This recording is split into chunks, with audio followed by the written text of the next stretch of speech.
In our previous video, I introduced a guy to you from the late 1800s called Frederick Taylor, who wrote a paper called Scientific Management. Now, in this paper, which kind of all our understanding of management is rooted in this guy's research, he said the following. He said, hey, if you have employees, you would need to manage them. And there's a big reason why. And he made two statements, remember? He said, number one, they are stupid.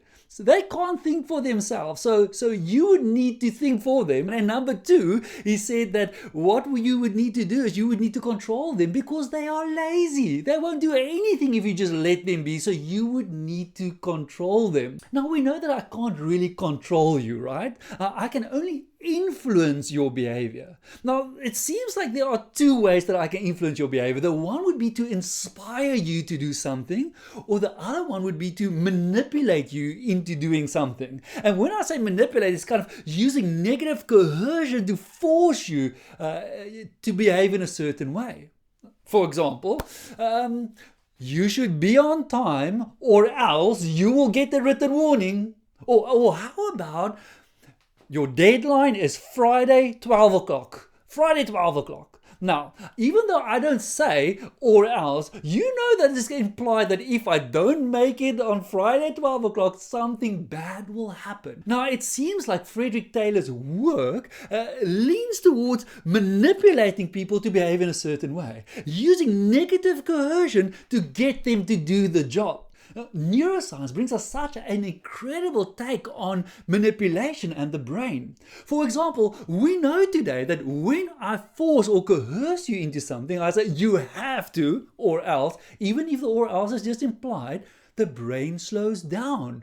People start procrastinating when they are forced into something. The second thing that happens is if I force you into something, the brain just gives us enough energy to get out of the have to. So I never do the best work I can. I don't put the best product on the table. I just put enough on the table to get out of the I have to. And the third thing that often happens is our brain's looking to get busy with other things just to avoid the thing that we feel we have to do. And so even though people think, oh, I'm going to manipulate this person into acting the way I want them to act, when I use manipulation to influence, I slow them down, I cause them to do half-hearted work, and I often cause a sense that they are so busy with other things just so that they can't do the thing that I feel they have to do. Now, this process we call mental pushback, and it's just your brain's way to say, I don't want to do this, I do not want to be forced. Now, in our training, I love taking people on a journey to show them how they can bypass mental pushback. In other words, how they can just bypass the area of the brain that will cause them to procrastinate. I also like to really show them that within this area of creative avoidance, being so busy, how can you narrow your focus so that when you focus on a task, you will deliver it with excellence. Oh, and obviously, how do you just bring the best you to a task so that you can deliver a task with excellence? So obviously, that's not something I can just do in this short video, but I want to give you one thing to go and play with.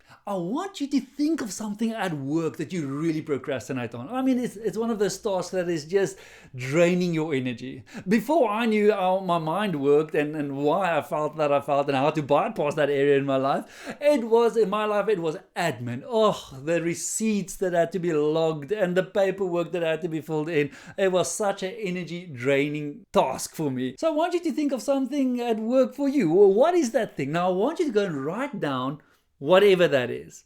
And then I want you to draw a line, and on the other side of the line, I want you to write down what is in it for me to do this. In other words, what is the value of this thing? I'm not just doing it because I have to do it. I'm not just doing it because someone said. I want to discover what the value is of this thing, why this should be done. Now, you can give a gazillion reasons, your own reasons. It could be, maybe it's because I want to go home earlier. So when the job is done, I can relax more. Maybe it is, I want this crazy boss off my back that's always screaming and shouting, so let me just do it. That's what's in it for me to do it. Maybe it is because you want the salary. Maybe it is because you want the bonus at the end of the year. Maybe it's because you want a raise. Whatever the reason is, I want you to sit and look at that task and say, why would I really want to do this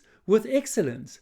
What is in it for me? All right. Now do that and just see what happens, and then maybe go back and play with a few more. All right. Remember, if I feel I have to do this, I've got no choice, the brain will slow down and drain your energy. But when I can find the value of the task that I need to do, the why I would want to do this, the what's in it for me to do this, it changes the chemical makeup of your brain, and instead of resisting, it starts releasing the energy for you to go and do this. So it is definitely worth your while to go and play with this. If you are keen to know more about how the mind works and how it plays itself out within the workplace, then join me on our journey and stay tuned, because there's a lot more to come.